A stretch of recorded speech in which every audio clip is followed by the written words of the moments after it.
Hi everyone, अब हम लोग नेक्स्ट जेएस के फाइल एंड फोल्डर स्ट्रक्चर के बारे में बात करने वाले हैं। और सबसे पहले मैं आपको उन फाइल्स के बारे में बताऊंगा जो बिगनर्स के लिए सबसे ज्यादा इंपॉर्टेंट होती हैं। देखो, जब भी आप नेक्स्ट जेएस की एक एप्लीकेशन बनाओगे तो बहुत सारे फोल्डर्स एंड फाइल क्रिएट होंगी, और एज अ बिगनर सब कुछ आपको पता हो ये पॉसिबल भी नहीं है और जरूरी भी नहीं है। एज अ बिगनर आपको कुछ फाइल्स के बारे में पता होना चाहिए ताकि आप लोग कोड को, स्ट्रक्चर को, कोड के फ्लो को आराम से समझ पाओ। तो सबसे पहले मैं आपको उन्हीं फाइल्स के बारे में बताऊंगा। उसके बाद जो बची हुई हमारी फाइल्स एंड फोल्डर्स हैं उनके बारे में बताऊंगा। नेक्स्ट जेएस का कोड फ्लो क्या रहता है, कौन सी फाइल सबसे पहले एग्जीक्यूट करती है, कौन सी हमारी एंट्री पॉइंट होता है, इन सब के बारे में डिस्कस करेंगे।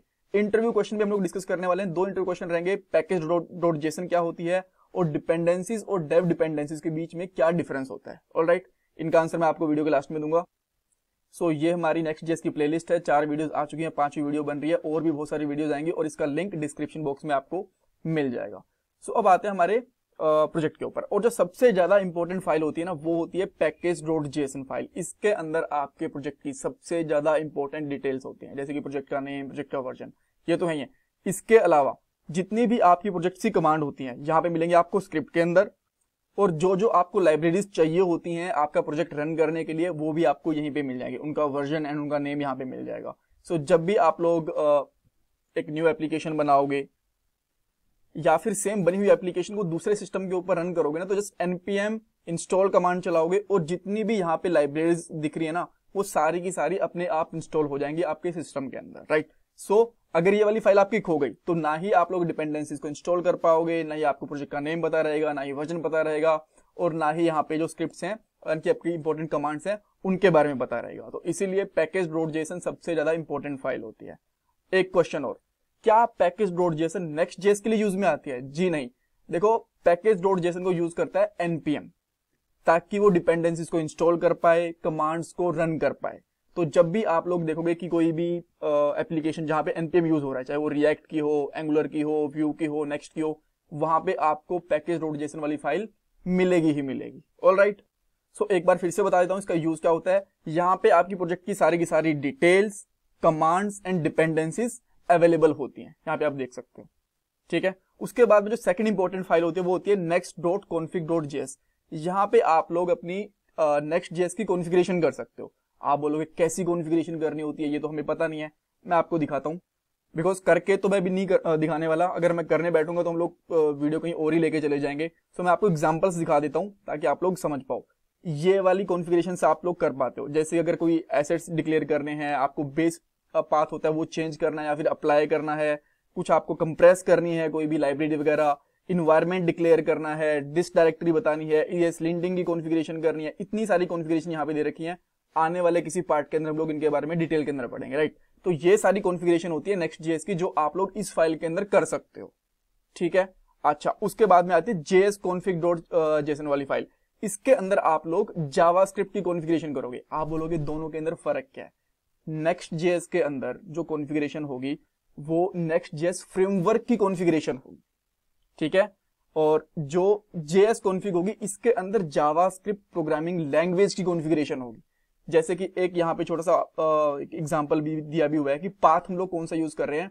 SRC वाला जो फोल्डर है ना, यहाँ से हम लोग पाथ उठा रहे हैं, यानी कि हमारी जितनी भी फाइल्स होंगी जावास्क्रिप्ट की, इसके अंदर से हमें उठानी है। ठीक है, अब इसके अलावा आप लोग ये भी डिक्लेयर कर सकते हो कि आपको कंपाइलेशन कौन सी ECMAScript के अंदर करनी है, कुछ एसेट्स डिक्लेयर करने हैं इसके अंदर, या कुछ CDN से कोई एक्सटर्नल फाइल ऐड करनी है, कुछ लाइब्रेरी ऐड करनी है, तो वो सब कुछ भी आप यहाँ पे आराम से कर सकते हो। बट अगर आपसे कुछ डिफरेंस पूछे कि जेएस कॉन्फिग और next dot config dot JS के अंदर क्या डिफरेंस है, तो आप बता सकते हो कि next dot config dot JS के अंदर नेक्स्ट फ्रेमवर्क की कॉन्फ़िगरेशन होती है हमारी, और जेएस कॉन्फिग के अंदर हमारी जावास्क्रिप्ट लैंग्वेज की कॉन्फ़िगरेशन होती है।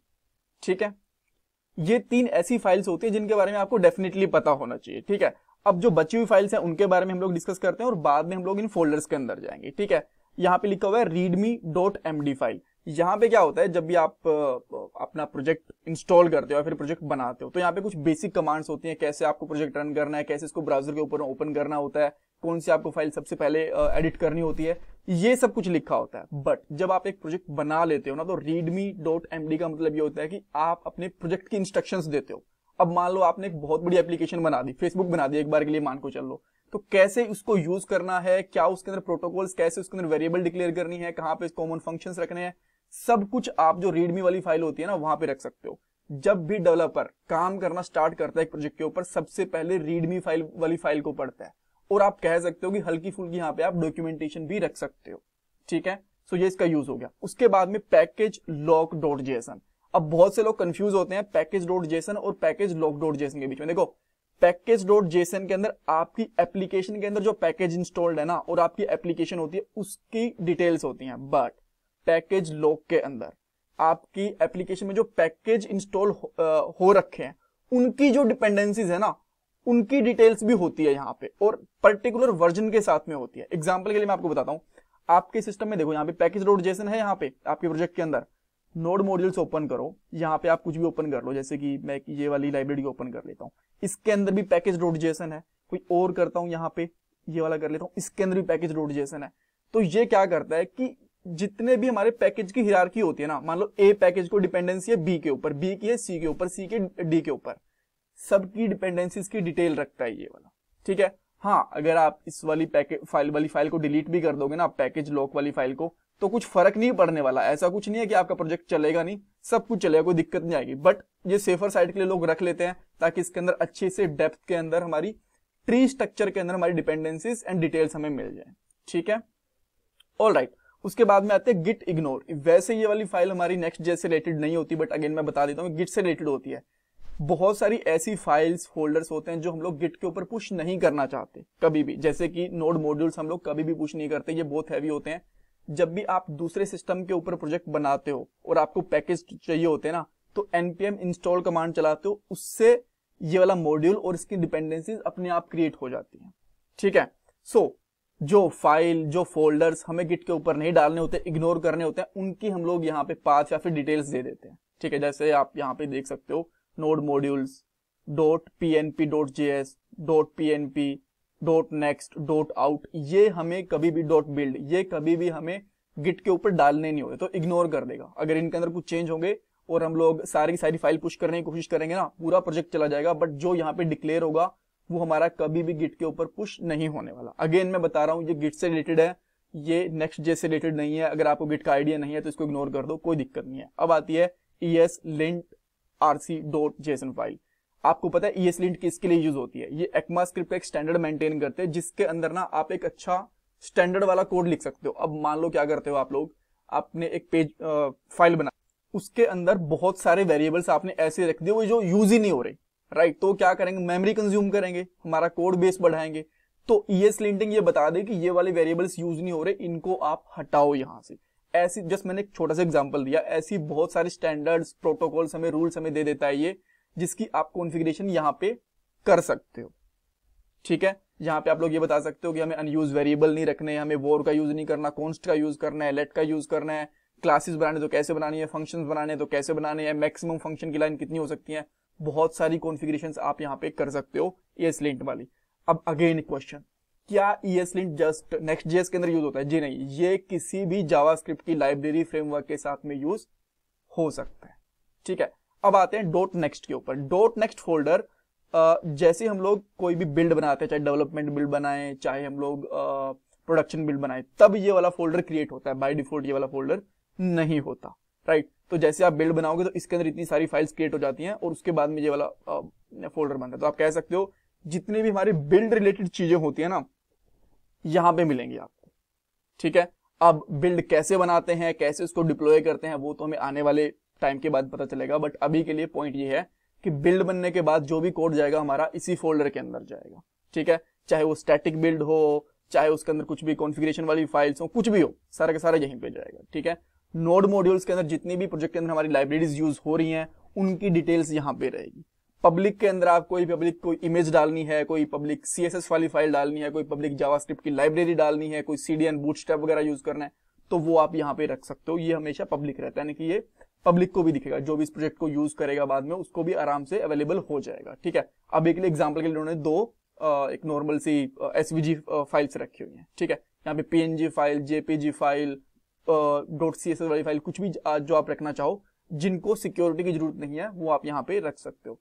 अब आता है हमारा डेवलपमेंट वाला फोल्डर SRC। देखो एसआरसी का मतलब ये है कि हमारा सोर्स यहाँ पे रहने वाला है। अगर आप लोग कोई Next.js का पुराना वर्जन उठा के देखोगे ना, तो वहां पे एसआरसी वाला फोल्डर आपको ना मिले शायद, राइट। बट जब भी आप लोग नेक्स्ट अभी लेटेस्ट वर्जन इंस्टॉल करोगे और वहां पे एक्सपेरिमेंटल एसआरसी वाला ऑप्शन चूज करोगे, तो आपको यहाँ पे इसका ऑप्शन मिल जाएगा और ये वाला फोल्डर भी मिल जाएगा। अब इसके अंदर भी 3-4 चीजें हैं। सबसे पहले फेविकोन डॉट आइकन, ये जब भी आप एप्लीकेशन को रन करते हो ना, एप्लीकेशन रन हो रही है हमारी, एक बार के लिए रन करके दिखा देता हूं मैं आपको। तो जो यहाँ पे आइकन आता है ना, इसको हम लोग फेविकोन आइकन बोलते हैं, ये आपको पता होगा। ग्लोबल डॉट सीएसएस जो हमारे पूरे प्रोजेक्ट के ऊपर अप्लाई हो रही है ना, तो ये वाली सीएसएस मिलेगी यहाँ पे। और उसके बाद में आता है हमारी जावास्क्रिप्ट की entry file which is layout dot JS. यहाँ पे देखो रूट लेआउट, ये हमारा सबसे कह सकते हो जो रूट वाला सबसे पहला कंपोनेंट होता है ना जावास्क्रिप्ट का, जो एग्जीक्यूट होता है वो यही होता है। जितने भी हम लोग कंपोनेंट्स, राउट्स, जितनी भी फाइल्स बनाएंगे Next.js के अंदर, इसके थ्रू होके ही जाएंगी। जैसे कि अगर आपने कभी React.js पढ़ी तो वहां पे index.js वाली एक फाइल होती है, जो हम लोग बोलते हैं ये हमारी जावास्क्रिप्ट की एंट्री फाइल है। इसी तरीके से layout.js यहाँ पे एंट्री है। यहाँ पे आप लोग HTML टैग, इसकी बॉडी, यहाँ पे टाइटल वगैरह, डिस्क्रिप्शन वगैरह, ये सब कुछ देख सकते हो, राइट। अगर मैं इसको चेंज भी कर दूंगा तो यहाँ पे आपको चेंज दिख जाएगा। देखो क्रिएट नेक्स्ट स्टेप यहाँ पे है, और यहाँ पे मैं कुछ चेंज करूंगा तो आपको टाइटल में वहां पे भी चेंज दिख जाएगा ब्राउजर के ऊपर भी, ठीक है। सो ये हमारी पहली एंट्री पॉइंट है, आप ये कह सकते हो। उसके बाद में हमारे पास page.js है, ये हमारा फर्स्ट पेज होता है, जिसको आप लोग कह सकते हो ये हमारा होम पेज भी है, एक बार के लिए बोल सकते हो, ठीक है। इसका नाम भी इन्होंने होम रखा हुआ है। और इसी के हम लोग सिमिलर और बराबर पेजेस बनाएंगे, अबाउट के लिए, यूजर्स के लिए, सेटिंग के लिए, होम के लिए, जो भी आपको पेजेस बनाने हैं, इसके हम लोग और बराबर पेज बना सकते हैं, ठीक है। और यहाँ पे हमारा फर्स्ट कोड भी करते हैं, जो आपको पता होगा। अगेन page.module.css, जो हमारा पेज वाला मॉड्यूल है उसकी CSS यहाँ पे लिखी हुई है। आई एम श्योर अगर आप Next.js पढ़ रहे हो तो आप CSS में ज्यादा इंटरेस्टेड नहीं होगे, बट स्टिल मैं आपको बता देता हूँ फाइल्स का, बिकॉज जब Next.js लोग पढ़ते हैं ना, तो Next.js पे ज्यादा फोकस रहता है, CSS वगैरह पे लोग कम फोकस रखते हैं, ठीक है। बट दैट्स ओके, ठीक है, मैंने इसका बता दिया आपको यूज। सो एक एक फाइल हम लोगों ने कवर कर ली। As a beginner package.json, next.config.js, jsconfig, ये वाली फाइल्स बहुत इंपॉर्टेंट होती हैं। ग्रेट, अब आते हैं हमारे पास 2-3 क्वेश्चन। पैकेज.json क्या होती है, इसका आंसर मैं आपको दे चुका था। ये हमारे प्रोजेक्ट की डिटेल्स रखता है, कमांड्स रखता है, जो हमारी लाइब्रेरीज होती है वो भी रखता है। बहुत बार आपने देखा होगा इसके अंदर, जैसे हमारे पास यहाँ पे डिपेंडेंसीज है ना, यहाँ पे देखो डिपेंडेंसीज बनी हुई है, तो यहाँ पे डिपेंडेंसीज एंड डेव डिपेंडेंसीज भी आती हैं। तो अब इन दोनों के अंदर फर्क क्या होता है, देखो डिपेंडेंसीज हमारी डेवलपमेंट मोड में और प्रोडक्शन मोड में दोनों जगह पे यूज आती हैं, बट जो डेव डिपेंडेंसीज होती है वो हमारी डेवलपमेंट मोड के अंदर ही यूज में आती हैं। जब हम लोग प्रोडक्शन मोड के ऊपर लेके जाते हैं तो उन लाइब्रेरीज का कोई यूज नहीं रहता। ऑल राइट, आई होप आपको वीडियो पसंद आई होगी। मुझे कमेंट सेक्शन के अंदर बताना वीडियो कैसी लगी, कुछ क्वेश्चन है, कुछ डाउट है, मुझे कमेंट सेक्शन के अंदर पूछो। वीडियो को प्लीज लाइक करो, चैनल को सब्सक्राइब करो, कमेंट सेक्शन में अपना फीडबैक दो, और ये मेरा पेटीएम वाला डोनेशन नंबर है। और भी बहुत सारी वीडियोस आती रहेंगी। थैंक यू सो मच, अपना बस प्यार देते रहना। Thank you guys.